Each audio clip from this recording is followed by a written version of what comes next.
riwayat hidup singkat Ibu Esti. Ya, jadi Ibu Esti ini mempunyai aktivitas yang sangat padat dan sangat panjang ya. Jadi saya akan bacakan profil singkat beliau. Ya, jadi Ibu Esti ini lahir di Salatiga, Jawa Tengah pada 26 Mei 1959. Studi S1 diselesaikan oleh beliau di jurusan Bimbingan dan Konseling Universitas Kristen Satya Wacana Salatiga. Kemudian dilanjutkan S2 Sosiologi Antropologi di Universitas Airlangga Surabaya. Nah, pada awalnya Ibu Esti menjalani karir sebagai konselor pendidikan di Sekolah Menengah Umum di Surabaya, lalu menjadi jurnalis di Harian Pagi Surabaya. Berikutnya, beliau menjadi dosen, konsultan, dan aktivis lembaga swadaya masyarakat untuk isu HIV/AIDS, anak, perempuan, dan perdamaian untuk waktu yang panjang. Nah, karirnya ini membuat beliau memiliki kesempatan berkeliling Indonesia dan beberapa negara, termasuk membuat beliau menjadi perwakilan masyarakat sipil di Perserikatan Bangsa-Bangsa. Atas dedikasi beliau di bidang kemanusiaan, Ibu Esti mendapat banyak penghargaan seperti Surabaya Academy Award tahun 2004, Kartini Award tahun 2010, dan 2 kali pada tahun 2014. SK Trimurti Award, Sutandio Widjo Subroto Award tahun 2017, dan menjadi salah satu kandidat dari perempuan-perempuan di dunia untuk Nobel Prize Peace tahun 2005. Nah, ini suatu prestasi yang luar biasa. Setelah berkarir di berbagai bidang berbeda, beliau kemudian menjalani pekerjaan berbasis spiritual. Nah, sekarang beliau sejak September 2019 menjadi Kepala Resource Mobilization di Universitas Satya Wacana Salatiga. Ya, berikutnya saya serahkan kepada Ibu Esti untuk menyampaikan paparannya. Sambil saya langsung share screen ya, Bu ya. Ya, ya.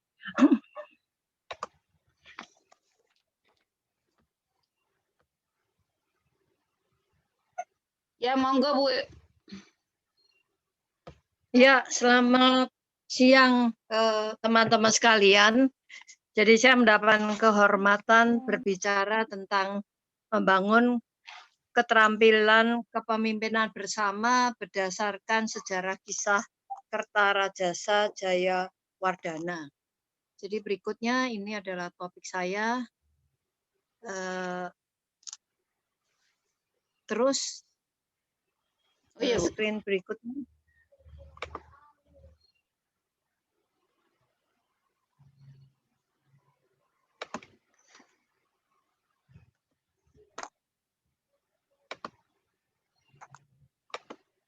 Nah. Ya, next. Ya, sebentar, Bu. Ya, ya.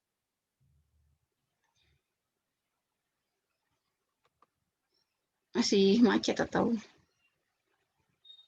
Ya, ini saya gunakan pakai saya lewat, cuma nggak bisa dibaca. Jadi tujuan presentasi ini seperti yang disampaikan bahwa mahasiswa supaya bisa memiliki, sudah bisa Bu?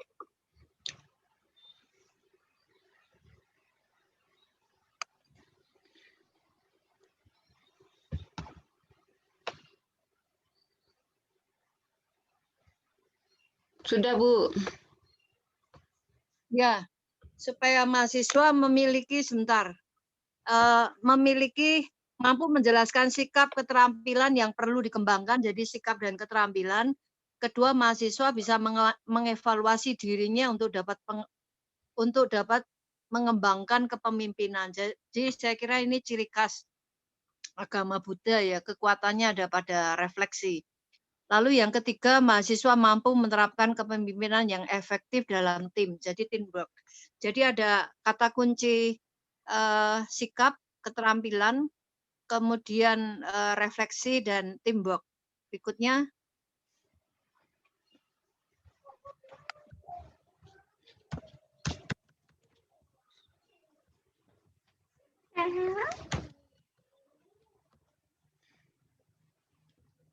Terlalu jauh ya, Bu? Oh, enggak, ini saya cari yang punya saya dari sudah.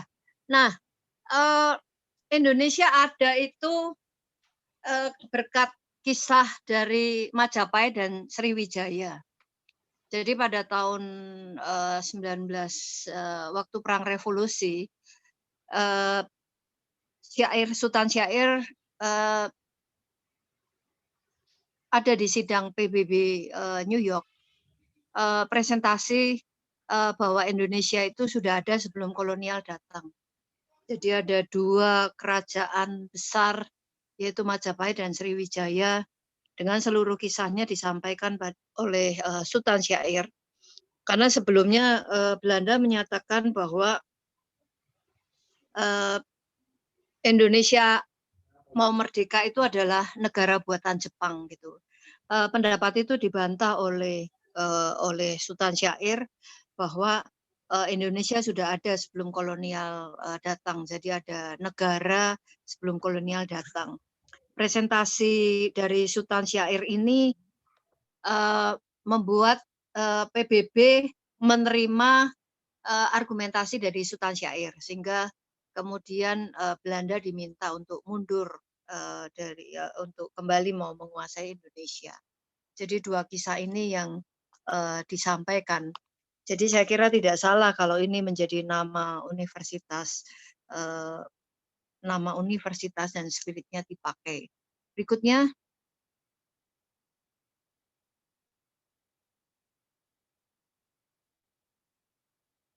Ya. Nah, berikut.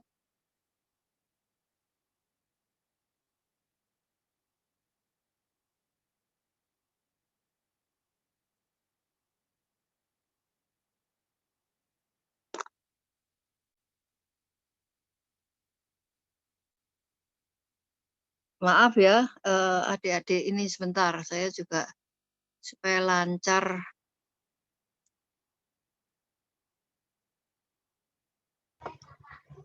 Macet. Iya, ini saya. Itu jadi siapa tangan?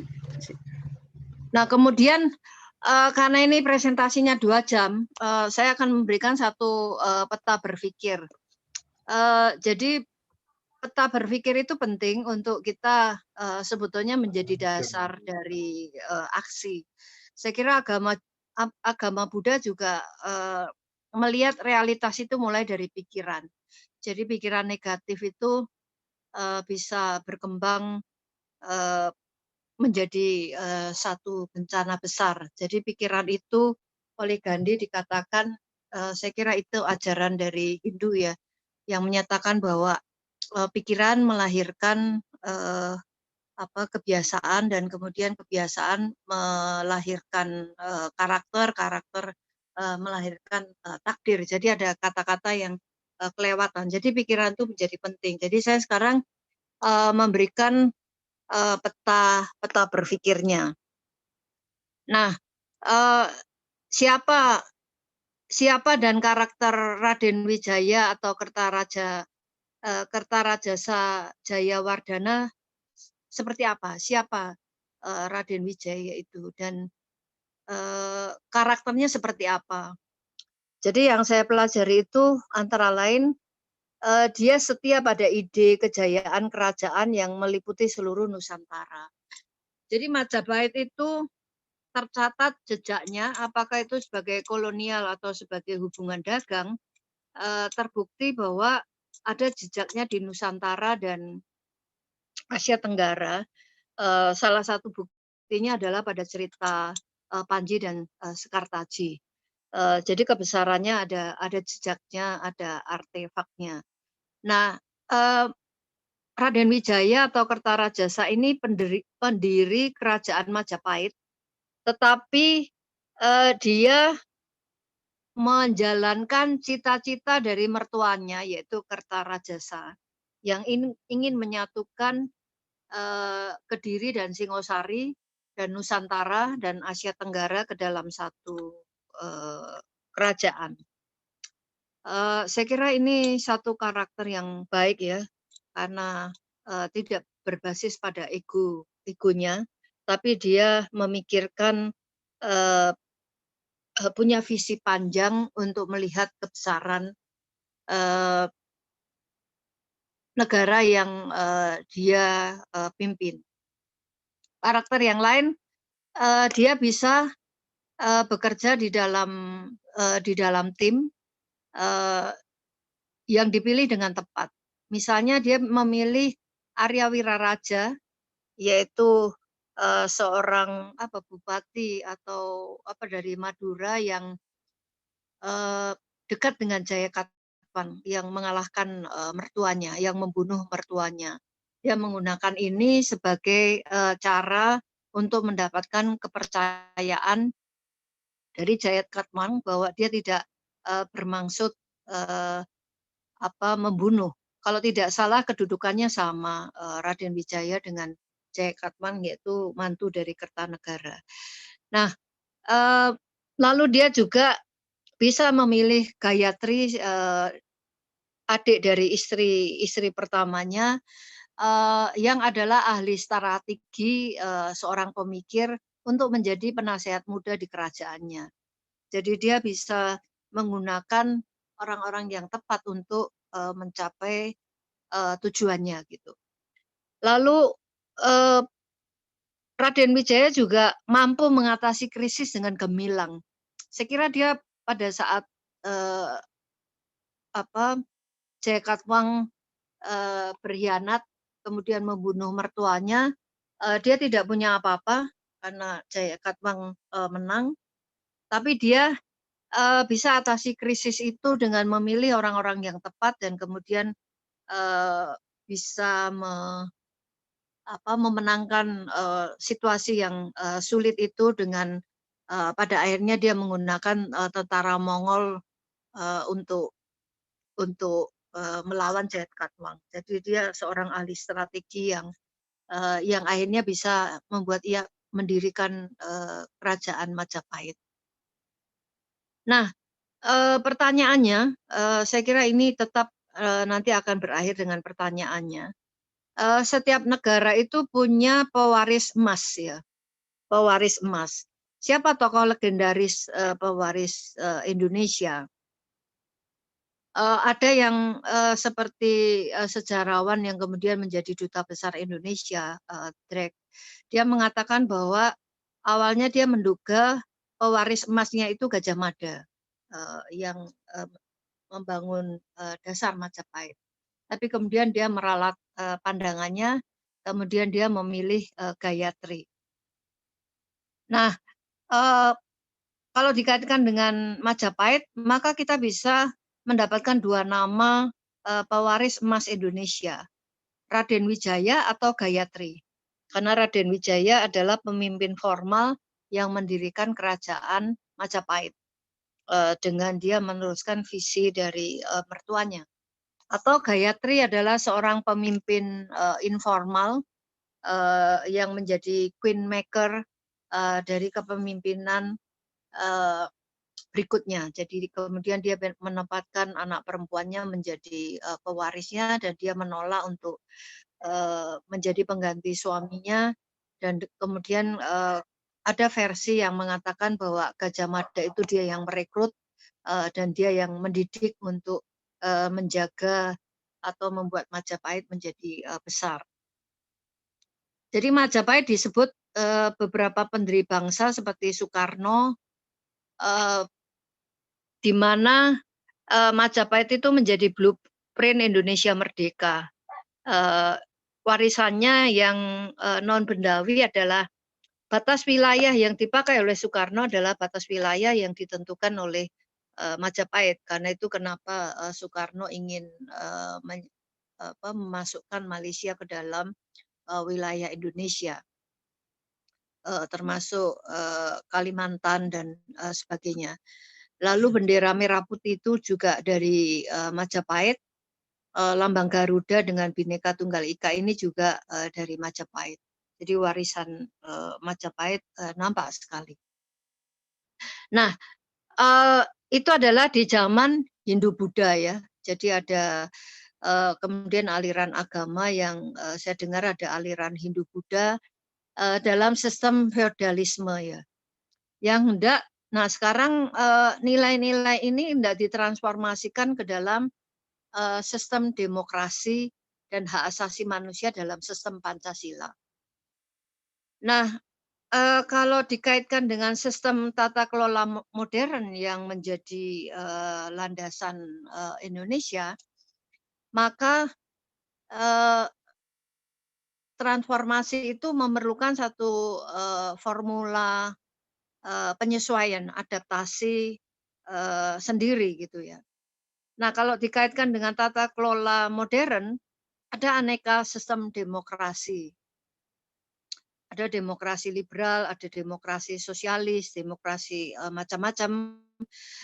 Kemudian sistem demokrasi satu ketika berhadapan dengan secara tegas ya dengan sosialisme atau komunisme. Kemudian komunisme menjadi kalah dan kemudian bertransformasi ke dalam bentuk yang kita tidak tahu ya, sisanya ada di Cina dan di mana di beberapa negara seperti Kuba. Kuba masih menggunakan sistem komunisme.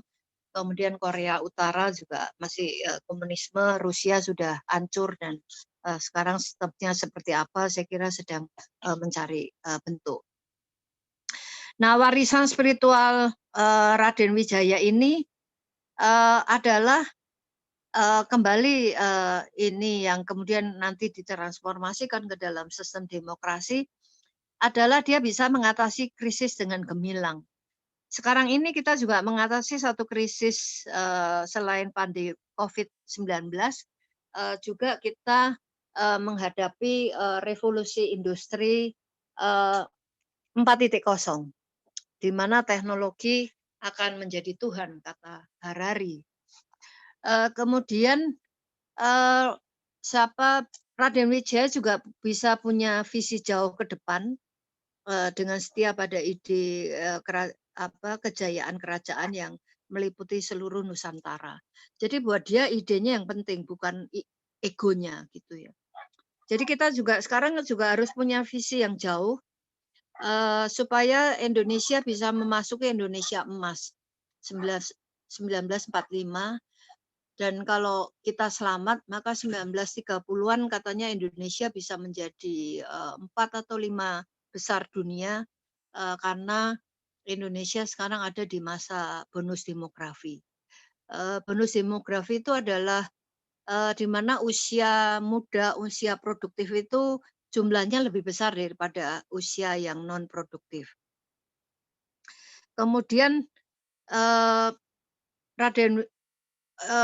visi ke depan itu yang kemudian juga relevan buat zaman sekarang yang dimiliki oleh Raden Wijaya adalah bisa bekerja dalam tim yang dipilih dengan tepat. Jadi teamwork itu dan memilih orang yang tepat itu penting ya.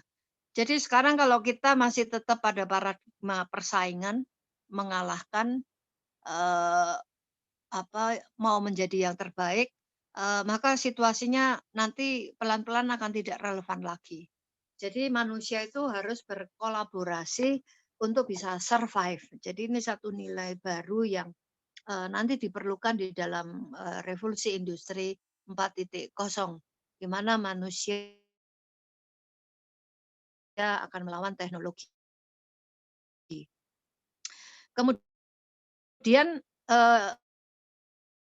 ya Raden Wijaya menurut saya dia bisa dengan mengatasi egonya karena dia tidak ingin mencipti miliknya sendiri. Dia adalah seorang pembaru dan bisa berpikir out of the box. Si elemen lama kalau mau dimasukkan ke dalam nilai baru, maka adalah hierarki dalam sistem demokrasi itu sudah tidak cocok, termasuk berdasarkan hukum. Jadi demokrasi itu nilainya adalah kesetaraan dan hak asasi manusia. Jadi ini nilai mati yang sebetulnya secara formal Indonesia setelah mencanangkan kemerdekaannya, memproklamasikan kemerdekaannya, seharusnya berdasarkan satu sistem kesetaraan demokrasi. Tapi kenyataannya Indonesia sampai sekarang masih ada di bawah bayang-bayang feodalisme dan patriarki. Ya. Patriarki itu juga sistem yang kemudian elemen baru ini. Jadi kita beruntung Pancasila itu adalah nilai-nilai bersama yang mengikat kita bersama. Jadi selama ini kalangan agama itu atau kita terlalu konsentrasi pada konsep ketuhanan yang Maha Esa. Apa sih yang dimaksud dengan esa? Kalau tidak termasuk definisi ini, maka tidak termasuk gitu ya di dalam lingkup hidup bersama. Sebetulnya orang kalau mau menjadi ateis juga diperbolehkan. Jadi satu kebebasan beragama dijamin menurut yang saya baca dan dengar dari orang yang ngerti hukum adalah diperbolehkan. Jadi ketuhanan yang Maha Esa. Tapi sebetulnya ketuhanan yang Maha Esa itu harus dikaitkan dengan kemanusiaan yang adil dan beradab. Jadi kita punya masalah. Siapa sih yang dimaksud dengan manusia di Indonesia ini? Kita masih, saya kira yang berkembang adalah ya, jadi manusia konsumen produktif gitu, logikanya masih di situ gitu ya. Tapi tidak dianggap manusia utuh. Orang miskin juga bukan manusia utuh. Perempuan juga tidak manusia utuh. Kemudian ada kelompok-kelompok yang kita punya kemanusiaan yang adil dan beradab. Jadi semuanya dianggap sebetulnya sebagai manusia yang harusnya diperlakukan secara adil dan beradab. Kemudian kedua sila ini juga harus berhubungan dengan kesatuan Indonesia. Jadi mengutamakan sistem pemerintahnya harus berdasarkan harusnya sebagai musyawarah, dan yang terpenting yang ini juga dilupakan di dalam kita hidup bersama adalah keadilan sosial bagi seluruh rakyat Indonesia. Jadi keadilan itu tidak hanya untuk golongan tertentu, orang tertentu, tapi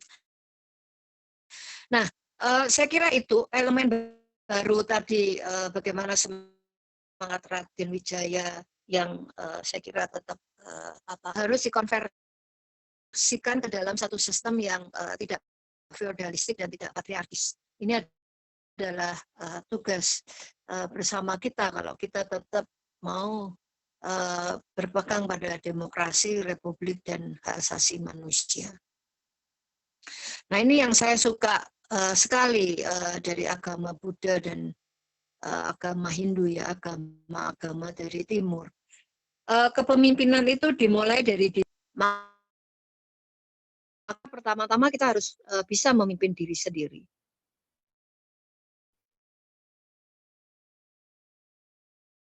Jadi kalau kita lihat seseorang yang tidak bisa berdamai dengan keluarganya, dengan saudaranya, saya kira sudah bisa diramalkan bahwa sebenarnya dia akan menjadi orang yang tidak bisa memimpin dengan baik gitu ya. Nah, ini saya kira bisa menjadi satu diskurs percaya bahwa manusia itu terdiri tidak hanya dimensi tunggal, tapi manusia berdimensi fisik, psikis, sosial, spiritual. Nah, hubungan fisik dan psikis ini dengan sangat baik dibahas oleh agama Hindu dan agama Buddha ya. Nah, yang menarik itu ini saya kurang memahami tentang ajaran Theravada dan Mahayana dan Tao gitu ya. Saya mengikuti satu pembahasan tentang film Mulan, di mana dibahas oleh Pak Hendrik Tanuya, yang dia mengatakan bahwa pandang perempuan dan pria itu tidak, dan Tao itu melihat perempuan dan pria itu sama. Jadi karena ada reinkarnasi, perempuan bisa menjadi laki-laki, kemudian laki-laki bisa menjadi pria, dan kemudian juga perempuan bisa menjadi dewa gitu ya. Nah ini saya posisinya adalah menjadi murid gitu ya, karena saya tidak tahu persis. Nah kemudian ini yang perlu kita diskusikan. Generasi milenial itu adalah sebagai pewaris nilai Raden Wijaya itu seperti apa sih generasi milenial ini? Apakah generasi milenial ini sekarang bisa melakukan teamwork? Jadi teman-teman sekalian ini apakah sudah punya pola bisa mengutamakan kerjasama? Masih terkooptasi pada sistem lama warisan dari lalu apakah sekarang ini hidup itu begitu cepat, ada perubahan. Kita kalau mau membaca buku itu tidak bisa kita selesaikan karena ada banyak buku lain yang begitu menarik. Dunia ini berjalan begitu tunggang langgang dan kita tidak pernah tidak punya kesempatan untuk memikirkan diri sendiri gitu ya. Nah, pertanyaannya pada ini, apakah dengan tradisi meditasi ini membuat ada dimungkinkan terjadi untuk memikirkan hubungan dengan diri dan alam semesta dan sebagainya, kemudian melakukan koreksi diri, kemudian memikirkan dunia batinnya, apakah dimungkinkan terjadi gitu. Jadi masuk ke dalam situasi yang membuat mereka itu bisa kerja cepat, inovatif, tapi tidak mendalam, tidak menukik. Dan realitas itu berbeda dengan zaman saya. Jadi karena terlalu banyak ada di dalam gamenya dan di dalam wacana-wacananya itu tidak punya aturan seperti di dunia nyata gitu ya. Jadi banyak hal bisa diterabas, orang yang minder, orang yang punya bermasalah kalau masuk ke dalam dunia online itu bisa penuh kepercayaan diri karena di sana segala diterabas gitu. Nah, realitas karena itu mau tidak mau memang generasi milenial itu lebih imajinatif ketimbang generasi zaman saya gitu ya. Tapi dengan generasi yang tidak kurang berpijak pada realitas di dalam satu hubungan nyata antar manusia maupun terhadap alam, itu impact-nya apa? Apakah membawa kebaikan atau membawa keburukan? Ini sebuah pertanyaan gitu ya. Kalau seharusnya dunia online dengan dunia realitas yang kita masih menggunakan peradaban dari budaya sebelum revolusi 4.0, harusnya agak mirip gitu ya. Dengan kekontrasan yang terjadi itu konsekuensinya apa? Apakah akan melahirkan sesuatu yang lebih baik atau buruk? Saya kira mari kita nilai. Nah, kalau kita mau menjadi pemimpin adalah pemimpin yang baik, yang membangun, yang produktif, maka pemimpin itu harus punya kepercayaan diri, kemandirian. Atau yang saya sebut itu dia punya karakter ya otentik, karena dia muncul dari refleksinya, renungannya sendiri, dari kematangannya sendiri. Tapi pemimpin-pemimpin kita di Indonesia sekarang ini yang menunjukkan pemimpin yang ada ini adalah pandangan mengikuti kemauan masyarakat banyak. Nah, ini sebetulnya salah satu kelemahan dari sistem demokrasi. Berjuta-juta, bermiliar-miliar pandangan yang salah itu bisa dikalahkan oleh satu orang yang punya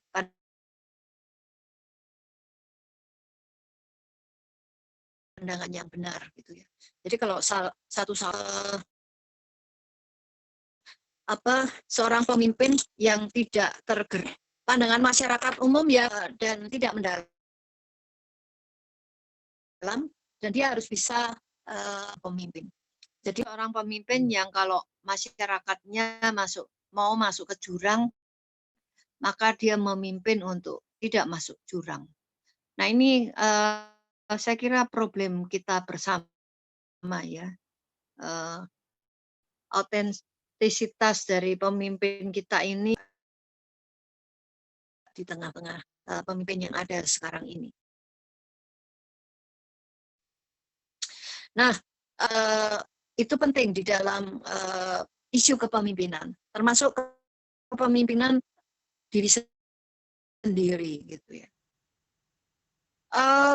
Kalau orang berorientasi mendengarkan suara hatinya dan kemudian dia juga masuk ke dalam dunia batinnya, maka apa yang muncul dari dirinya itu menjadi satu energi yang besar.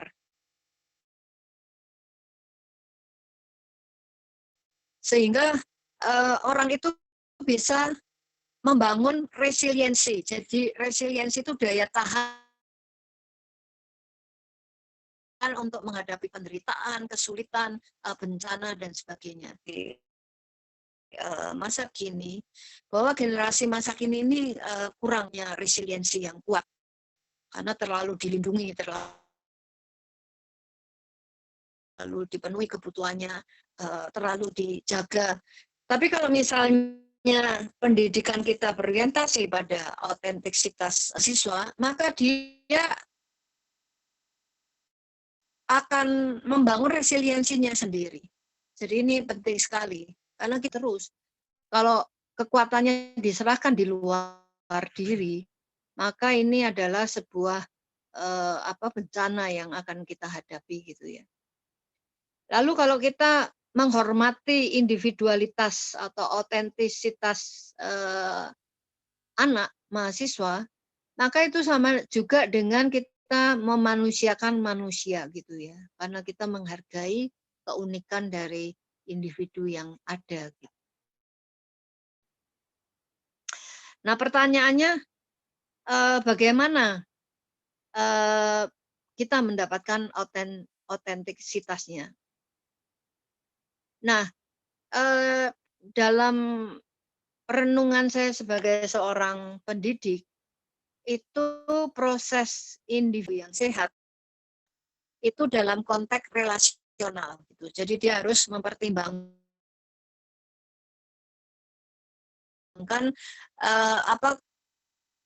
orang lain yang setara, yang kalau dia tidak ingin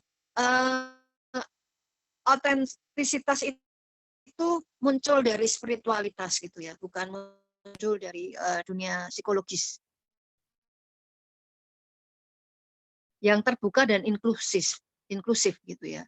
Jadi punya laku spiritual yang baik dan kemudian juga terbuka pada spiritualitas yang lain, maka ini menjadi satu kekuatan yang luar biasa juga didapat dari berpikir komprehensif ya, melihat segala sesuatu itu dari segala sudut. Nah ini saya itu waktunya sudah lebih, jadi ini nah kemudian ini menjadi bahan diskusi, sikap apa yang diperlukan di dalam kepemimpinan menurut Jayawardana. Menurut saya kalau orang ingin menjadi seorang pemimpin, maka dia harus punya sikap inklusif terbuka. Kemudian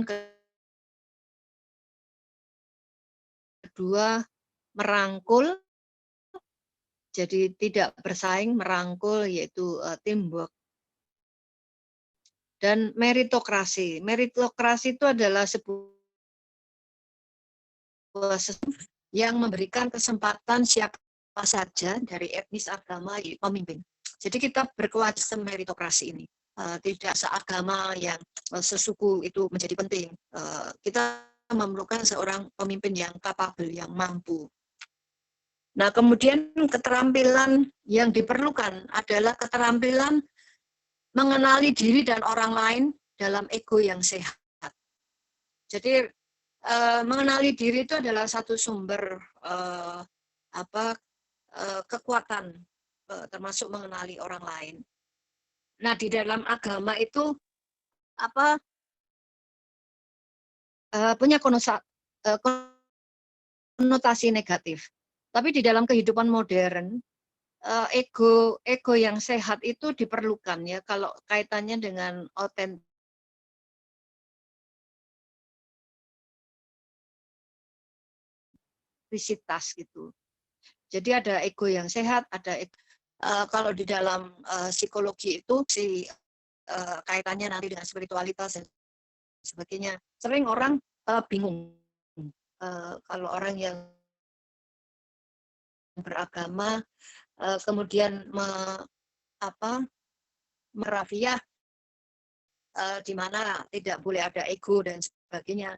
Tapi orang kalau tidak punya ego, maka dia mudah sekali dimanipulasi, dimanfaatkan dan menjadi lemah. Saya kira ini jadi bahan diskusi yang baik. Nah, kemudian keterampilan bekerja dalam keterampilan yang harus dimiliki oleh pemimpin masa depan. Nah, kemudian refleksi itu adalah bisa kita dapatkan dari meditasi. Saya kira agama Buddha dan Hindu itu luar biasa di dalam laku meditasinya. Saya juga belajar dari meditasi Buddha dan Hindu ya untuk bisa bervibrasi dengan sesuatu yang lebih besar gitu. Kemudian refleksi itu juga bisa melalui dialog, sangatnya dari peran mencari perdamaian. Saya kira itu penting gitu ya. Saya adalah saksi dari pentingnya dialog antar iman, antar ilmu, antar apa saja. Kemudian membaca itu juga melalui buku-buku yang bagus, maka kita juga bisa berefleksi. Kemudian kita juga bisa berefleksi melalui bekerja. Apa yang kita kerjakan itu kita evaluasi dan kemudian kita akan mendapatkan insight. Saya kira itu presentasi saya. Mari kita masuk ke dalam diskusi. Terima kasih Mbak Evi. Halo, iya. Terima kasih Bu Esti atas uraiannya yang. Halo. Ya, halo. Ya. Dengar. Halo? Ya, terima kasih Bu Esti atas uraiannya yang Ya, halo. yang cukup menggugah, yang sangat otentik itu berdasarkan Ya, halo. halo, apa terdengar? Ya, ya. Nah, yang merupakan hasil refleksi perjalanan Ibu Esti yang sangat panjang, yang ya. Untuk berikutnya kita langsung saja pada pertanyaan mahasiswa. Mungkin mahasiswa ada yang mengkaitkannya dengan refleksi yang diberikan Bante Jaya Medo di ujung diskusi kemarin ya. Jadi dalam hal ego itu bagaimana, misalnya kenapa Pangeran Kertajasa Jayawardana itu justru melakukan kekerasan, mempunyai dendam, lalu melakukan perilaku yang justru menunjukkan tindakan tidak berterima kasih pada pihak yang membantunya gitu. Nah, hal-hal tersebut tentu saja perlu direfleksikan dalam konteks kesejarahan. Nah, dan posisinya sebagai raja begitu. Jadi ada keputusan-keputusan politik yang tentu saja melatar belakangi pilihan-pilihan dia begitu. Nah, ya mungkin mahasiswa ada yang mau mengangkatnya lagi ya dalam konteks tadi yang evaluasi refleksi kekinian nilai sejarah Kertajasa yang diuraikan Ibu Esti tadi. Ya, silahkan. Saya buka forum diskusi. Endri yang sedang berulang tahun mungkin ada pertanyaan.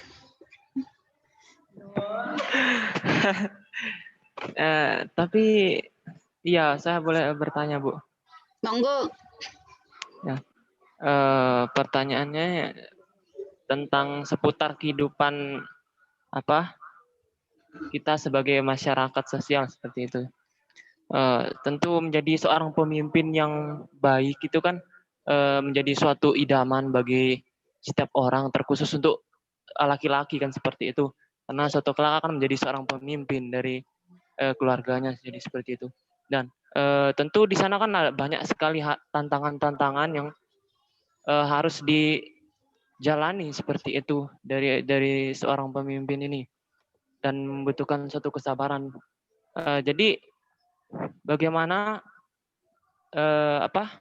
menjadi seorang pemimpin yang sabar seperti itu dalam segala situasi. Kadang-kadang seorang pemimpin itu kan berbicara yang baik karena kondisi batinnya yang dalam senang seperti itu. Tetapi berbeda dengan kondisi batinnya tuh ya seperti itu yang tidak begitu menyenangkan, sehingga memicu suatu tindakan yang tidak sesuai dengan sifat-sifat kepemimpinan seperti itu.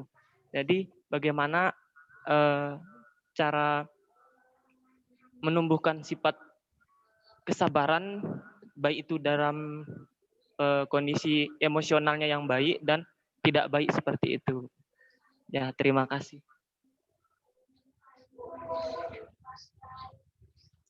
Mau dijawab langsung atau? Ya, boleh langsung ya. Ya, Bu.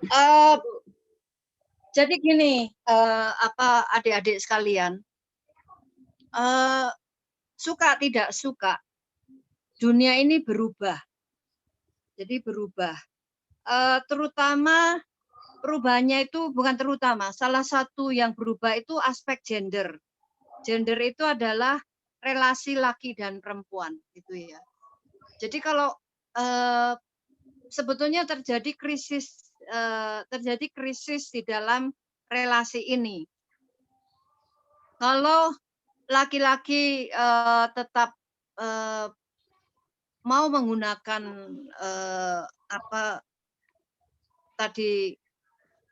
jadi perubahan gender ini, di mana perempuan juga masuk ke dalam ranah publik, kemudian ranah domestik rumah tangga itu sudah diatur bersama dan sebagainya, satu cerita yang panjang.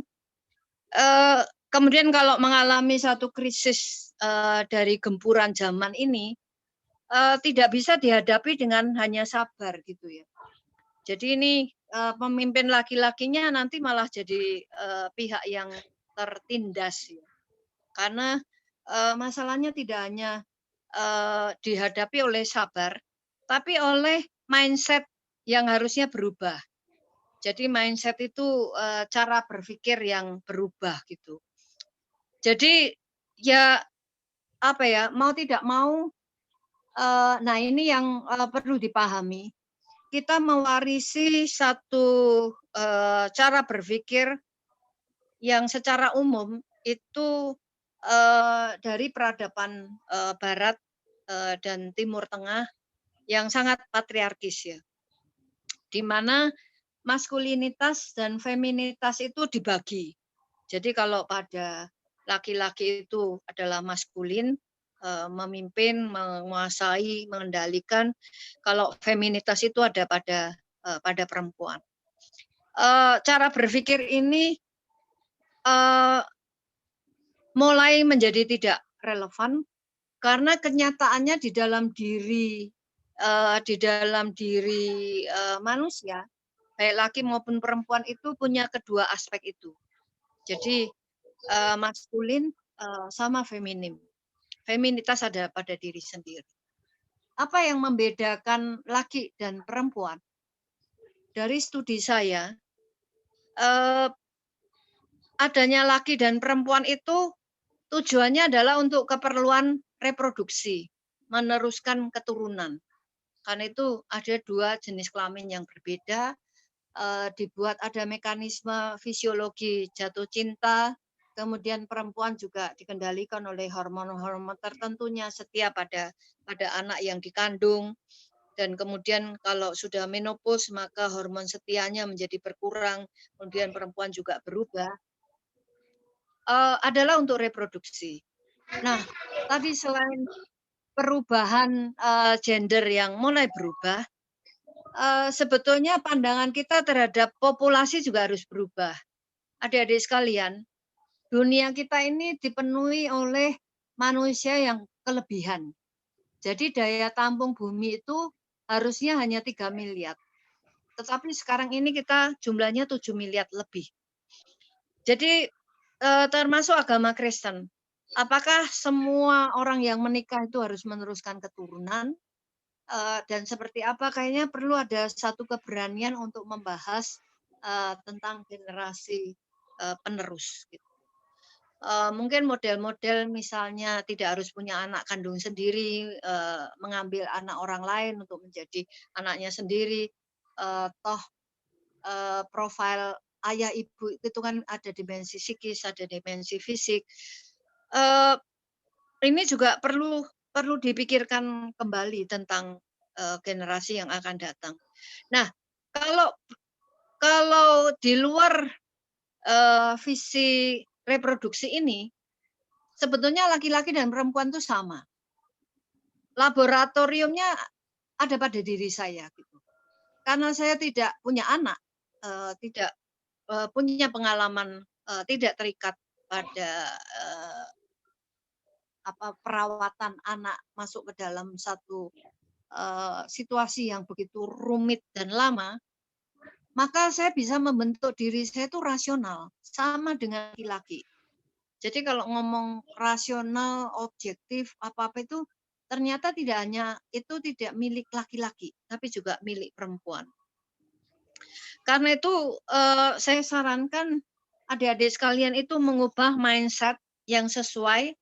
Saya kira tidak bertentangan dengan kalau mau kita gali reinterpretasi kembali ajaran Buddha, ini tidak berubah. Kalau Buddha mau relevan melayani umat manusia itu, maka menjawab kebutuhan zaman ini menjadi penting. Jadi jangan hanya bermodal sabar. Sabar ini bisa membunuh ya. Meskipun sabar ini sebuah kualitas yang sangat penting gitu ya. Jadi kalau kita mau tahu di dalam ajaran Tai Chi itu salah satu sifat alam yang terpenting itu kan sabar, cinta kasih, kemudian jujur. Itu penting. Jadi kalau kita menempa diri kita untuk menjadi sabar itu adalah satu kualitas yang baik. Tapi sabar itu tidak menjawab kepemimpinan di dalam keluarga. Jadi diperlukan satu mindset yang eh, benar di dalam melihat fenomena baru masa kini yang jumlah penduduknya banyak, kemudian juga perempuan dan laki-laki berproses berubah, dan ini perlu kita definisikan ulang. Saya kira itu Mbak Evi. Iya, terima kasih atas tanggapannya Ibu Esti. Ya, memang selain apa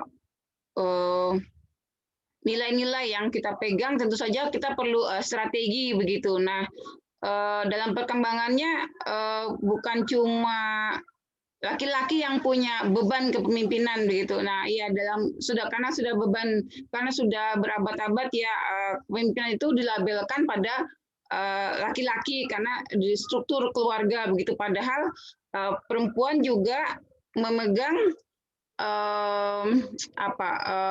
tampuk pimpinan gitu ya Bu Esti ya dalam sejarah ya. Itu sudah banyak buktinya begitu. Ya, mungkin ada yang lain, sila. Bu, saya Bu. Ya, monggo. Ya. Evi. Ya, Bu. Ini Evi juga, atas silakan Bu Esti. Namanya Baik. Evi. Monggo. Terima kasih Bu atas kesempatannya. Saya ingin bertanya, tadi kan sudah dijelaskan yang kesetaraan antara laki-laki dan perempuan Bu ya. Nah, Ya. jadi yang ingin saya sebenarnya ini meminta ilmu sih, maksudnya meminta ilmu dari Ibu bahwa bagaimana saat ini contohnya perempuan Bu ya yang ingin menjadi pemimpin gitu, namun masih saja ada rasa takut, masih ada rasa ketidakpercayaan diri dalam diri perempuan tersebut. Bagaimana Bu? Padahal kan sudah memiliki cukup kemampuan lah, namun masih ada rasa takut, rasa ketidakpercayaan diri itu bagaimana Bu? Tanggapan dari Bu. Terima kasih. Ya, pertanyaannya. Silahkan Bu Esti. Ya. Jadi pertama itu kan kita harus belajar memimpin diri sendiri ya. Jadi diri sendiri itu menjadi penting gitu. Tapi kenapa perempuan kebanyakan tidak punya kepercayaan diri untuk memimpin gitu? Kalau misalnya dia tidak menjadi bikuni apa perempuan agama. Kalau non agama gitu, kalau mau menjadi pemimpin bukan hanya kepercayaan diri ya, tapi juga takut kalau tidak laku ya. Jadi kalau perempuan terlalu dia punya kepercayaan diri, rasional, terus kemudian ini membuat laki-laki tidak nyaman, membuat laki-laki tidak nyaman, maka dia menjadi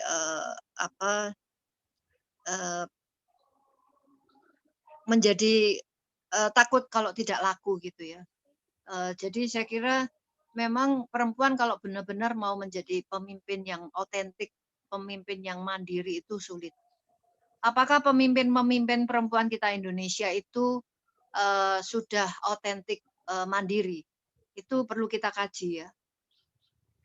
Karena pimpinan mereka menjadi pemimpin-pemimpin itu remote kontrolnya itu ada pada laki-laki. Pasangannya atau ketua partainya atau karena perempuan itu kan lebih menurut dan lebih bisa dikendalikan dan tertib administrasi, pintar mengelola budget dan sebagainya. Tapi apakah perempuan punya kemandirian, kebebasan diri seperti laki-laki? Itu sebuah pertanyaan ya. Jadi memang kalau perempuan mau menjadi pemimpin, pemimpin di dalam komunitas apa-apa, hambatan istilahnya itu hambatan strukturalnya, hambatan struktural sistem itu luar biasa besar. Nah, kalau tadi Theravada tidak Theravada tidak melihat adanya kesetaraan perempuan dan laki-laki, terus kemudian perempuan mau menjadi pemimpin, maka kan ini dibutuhkan satu kerjasama yang keras untuk dia bisa betul-betul muncul sebagai pemimpin yang bermakna ya, bukan yang di-remote oleh orang lain. Saya kira ya ini memang problem aktual ya, terkait dengan kepemimpinan perempuan. Karena itu yang bisa dilakukan itu, yang terjadi itu kan perempuan menjadi pemimpin informal. Kalau di Jawa itu kan perempuan itu kan memberi pengaruh yang besar pada pasangannya melalui cara-cara yang tidak ketara gitu. Tapi untuk muncul menjadi pemimpin formal itu adalah sebuah tantangan. Diperlukan satu visi besar dari perempuan ini untuk bisa bahwa dia yakin bahwa dia ditakdirkan menjadi pemimpin. Jadi gini aja, saya cerita kesaksian gitu ya. Saya ini sebetulnya punya kapasitas memimpin. Jadi tapi saya tidak pernah berani menunjukkan kualitas pribadi. Jadi pada masa reproduksi itu saya takut tidak laku. Jadi kalau jatuh cinta dicocok-cocokkan supaya ini. Tapi di titik tertentu pada saat saya mengambil keputusan untuk tidak ada di bawah bayang-bayang harus berpasangan dan sebagainya, dan saya menyerahkan diri pada Tuhan, masuk ke alam spiritual yang saya yakin di alam baka itu tidak ada diskriminasi gitu ya. Saya yakin banget kalau Tuhan itu tidak melakukan diskriminasi atau Tuhan menciptakan manusia itu berbeda gitu. Itu yang istilahnya saya melakukan satu transendensi dan kemudian saya tahu bahwa otoritasnya itu bukan diberikan oleh manusia, tapi otoritasnya adalah pada sang absolut itu. Kesadaran ini pun membuat tetap tidak mudah gitu ya, karena sistem dan struktur itu tidak memungkinkan untuk muncul menjadi pemimpin. Jadi kalau kita mau berbicara tadi kepercayaan diri, tidak hanya kepercayaan diri, kalau mau yakin punya kapasitas memimpin, saya kira banyak perempuan punya kapasitas yang melebihi, tapi kan tidak bisa muncul menjadi pemimpin. Masalahnya tidak hanya pada kepercayaan diri, tapi juga sistem dan struktur yang tidak mendukung. Karena itu kalau mau menjadi perempuan ingin menjadi pemimpin formal, maka dia harus punya visi, dan punya satu keyakinan iman yang kuat agar dia tetap bisa konsisten dan konstruktif, sehingga apa yang dia lakukan ini memang nantinya berdampak pada perubahan yang signifikan. Saya kira ini memang wilayah yang sulit. Semoga menjawab pertanyaan dari Evi. Mohon maaf kalau tidak kalau tidak memuaskan. Terima kasih, Bu. Ya, Bu. Ya, Ibu, terima kasih juga atas tanggapannya. Ada yang lain? Saya, Bu. Ya, monggo. Sama Nira. Sadam. Ya. Baik, sebelumnya selamat sore dan mohon maaf saya agak terlambat masuk ya. Baik, terima kasih kepada Bu Latifah selaku moderator dan yang saya hormati ya Ibu Esti, Susanti, Budiono yang dimana sebagai pemateri, dan saya menangkap dari PPT yang berkenaan dengan slide ke-17 kalau nggak salah, berkenaan dengan keterbukaan.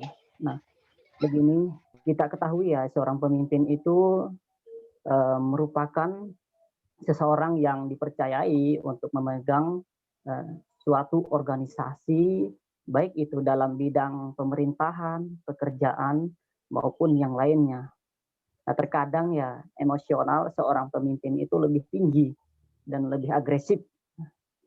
Terkadang juga di dalam organisasi itu kan kita ketahui berjalan dengan lancar karena ada anggotanya, ada bawahan-bawahannya, yang tentu memberi masukan dan sebagainya.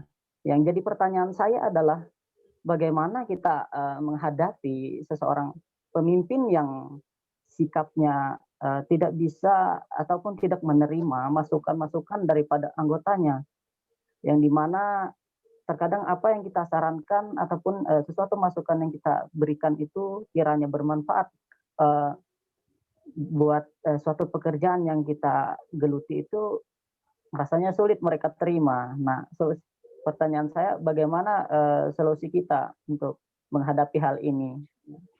Itu saja pertanyaan saya kepada Ibu Esti Susanti Hundiono. Terima kasih. Bagaimana kiranya? Ya, harusnya pemimpin itu muncul karena memang dia punya nilai lebih ya. Jadi nilai lebih dalam pengertian dia lebih matang secara emosional, kemudian dia juga jadi dia lebih dari yang lain gitu ya. Nah, kalau dia tidak muncul karena dia dipilih oleh yang punya kuasa di dalam satu sistem yang itu yang sebetulnya dia tidak punya nilai lebih, tapi mungkin misalnya dia lebih menguntungkan pimpinan orang yang memilih dia, maka memang akan terjadi satu konflik dialektika yang terjadi gitu ya. Itu sulitnya menjadi pemimpin ya. Pemimpin itu sebelum dia beraksi, sebelum menetapkan target rencana kegiatan atau capai memimpin yang lain, sebetulnya kan pemimpin begitu ya, memimpin untuk mencapai sesuatu, memimpin untuk ada sesuatu yang dicapai gitu. Sebelum capaian itu aksi itu dilakukan, maka kan harus ada satu suasana trust, saling percaya gitu ya. Trust ini melampaui ya trust, sehingga kita hidup, trust ini penting di dalam sebuah kelompok karena kita menjadi tidak perlu berpikir terlalu sadar terus gitu ya. Ada menjadi sesuatu dan kesadaran itu digunakan untuk yang lain. Untuk mencapai pada trust ini, maka memang terjadi konflik. Apakah konflik itu sesuatu yang baik atau buruk? Konflik itu baik.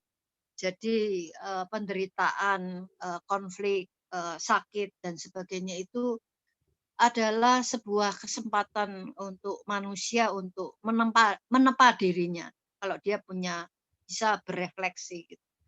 Jadi hal-hal yang negatif yang terjadi pada kita itu bisa jadi itu adalah malaikat yang datang untuk mengubah kita gitu. Karena itu kalau konflik terjadi, kalau bisa diselesaikan di mana kedua ada ketulusan, jadi ketulusan itu penting. Jadi ketulusan, kejujuran, kemudian tadi nilai-nilai yang penting yang harus dimiliki kalau kita mau menjadi manusia yang baik adalah punya kejujuran, kasih sayang. Ini memang perlu ditempa ya. Kemudian kejujuran, kesabaran. Nah, kalau memang ada ketulusan dan kemudian konflik itu digunakan kesempatan untuk menempa membangkitkan jiwa kasih sayang yang ada di dalam diri, kemudian membangkitkan kesabaran yang ada di dalam diri, kemudian membangkitkan kejujuran. Jadi kalau salah ya katakanlah salah, kalau ego ya katakanlah saya terlalu egois. Jadi keberanian untuk mengakui berbuat salah, mengakui kebenaran ada pada orang lain. Ini latihannya adalah pada situasi konflik ini. Jadi kalau ini mampu diatasi dengan dasar-dasar bukan keculasan, bukan satu semangat yang merusak, maka kepercayaan itu akan terbangun dan teamwork itu akan terbentuk. Jadi kepemimpinan itu juga perlu antara yang dipimpin dan yang memimpin itu perlu proses gitu ya. Jadi pemimpin itu tidak harus selalu di depan gitu ya. Kalau kita pakai ajaran Ki Hajat Dewantoro, pemimpin itu kalau di depan, kalau situasinya sulit, tidak tahu, belum ada jalannya. Tapi kalau sudah jalannya terbentuk, polanya terbentuk, maka dia bisa bergeser ke belakang, ada di tengah-tengah, membangun semangat. Nah, kemudian kalau semangatnya terbentuk, maka dia di belakang mengevaluasi, memonitoring, mengevaluasi, menyempurnakan apa yang tidak yang terjadi. Jadi memimpin itu tidak juga seharusnya tidak keberatan kalau dia juga dipimpin yang lain gitu loh. Jadi berikanlah yang terbaik untuk muncul. Tapi karena dia adalah sebuah pemimpin formal, maka dia bisa menciptakan satu ruang yang memungkinkan tadi keterbukaan, kejujuran dan satu tim yang solid yang memungkinkan tim ini bisa mencapai tujuan. Saya kira itu ya. Jadi saya kira itu prosesnya. Jadi jangan takut dengan konflik. Pemimpin yang emosional, kalau dia ada di tempat yang di posisi yang di tempat yang settingnya betul, maka emosinya, kemarahannya, agresivitasnya bisa terlihat cantik gitu ya. Tergantung pada konteksnya. Karena itu relasional di dalam membangun teamwork, di dalam mencapai tujuan itu yang penting, tapi bukan melihat kualitas-kualitas satu-satu sifat. Emosional, agresif, apakah itu sesuatu yang negatif? Belum tentu. Kalau diletakkan di dalam satu konteks yang pas, agresif itu diperlukan. Kalau misalnya tidak ada yang berinisiatif, tidak ada yang ini, maka agresif itu kan perlu untuk membangun satu energi kelompok. Tergantung pada konteksnya. Saya kira itu ya. Semoga memuaskan jawaban saya. Iya, jadi itu satu poin yang penting juga bahwa karakter pemimpin itu juga mencakup kesediaan untuk dipimpin begitu ya Bu ya. Ya. Ya mungkin untuk penutup ada ini Bu, catatan terakhir bagaimana menumbuhkan karakter kepemimpinan dalam praktik sehari-hari begitu. Jadi bukan cuma satu atau dua orang yang selama ini memang merasa menjadi pemimpin, lalu yang lainnya tidak punya motivasi untuk membangun diri sebagai pemimpin begitu Bu. Jadi bagaimana cara membangun karakter tersebut dalam perilaku sehari-hari? Iya. Terakhir. Saya kira itu ya. Sebelum menjadi memimpin orang kan kita harus bisa memimpin diri sendiri. Jadi bagaimana kita tadi memasukkan elemen sabar menjadi milik kita, kejujuran, kemudian punya kasih sayang pada orang lain. Itu ujiannya adalah pada kehidupan sehari-hari gitu ya. Pada awalnya memang sulit itu dicapai. Tapi kalau ini menjadi sebuah kebiasaan, dia menerapkan memulai dari memimpin diri sendiri, kemudian bagaimana dia mengatasi situasinya. Kalau polanya bisa didapatkan, maka ini bukan menjadi sesuatu yang sulit. Misalnya saja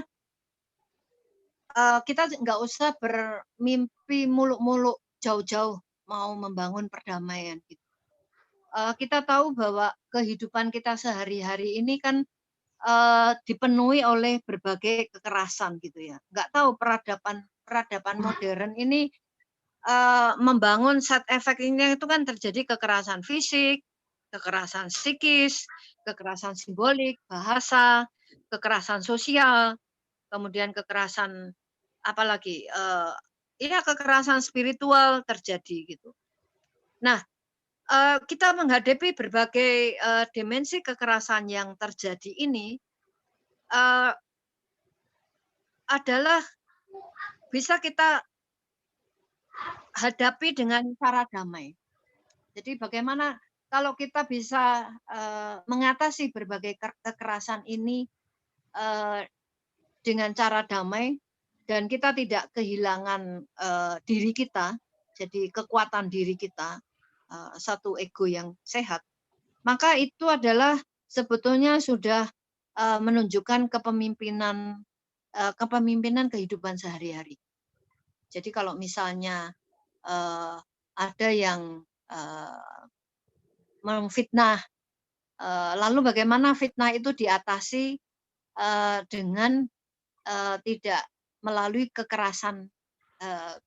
Jadi kekerasan dibalas dengan kekerasan itu kan bukan cara damai.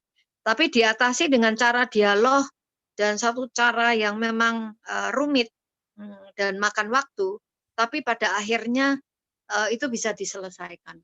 Jadi saya kira penting kita melatih hal-hal yang sederhana yang menjadi nilai-nilai penting diri kita atau lembaga ini. Latihlah di dalam kehidupan sehari-hari. Dan ini saya lakukan gitu ya. Jadi terbukti itu bisa dilakukan. Gitu. Jadi latihlah untuk menjadi diri yang tidak palsu gitu ya. Jadi kalau kita mau meniru alam maka tadi jujur, kasih sayang, sabar itu dilatih aja di dalam kehidupan sehari-hari. Kalau kita menghadapi masalah, maka masalah itu diatasi dengan kita mengolah diri kita, tidak membangkitkan emosi yang negatif, tapi kita mengolah diri kita sedemikian rupa sehingga kita bisa mengatasi masalah itu. Itu adalah bentuk kepemimpinan yang paling asali. Jadi kalau yang harus dimulai dari situ.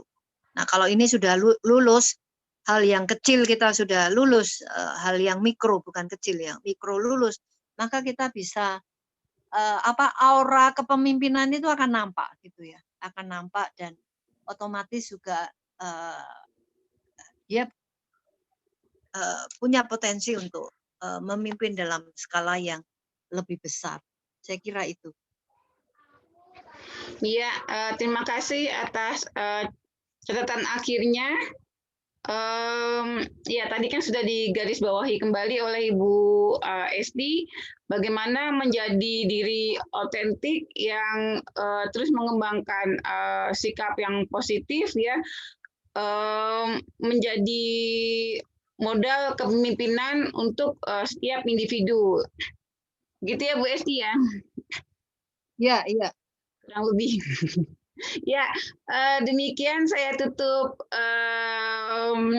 Lokakarya kali ini dengan ucapan terima kasih untuk Ibu Esti dan untuk para mahasiswa yang hadir kali ini. Kalau ada salah kata, saya minta maaf dan semoga kita dapat berjumpa kembali di lain kesempatan.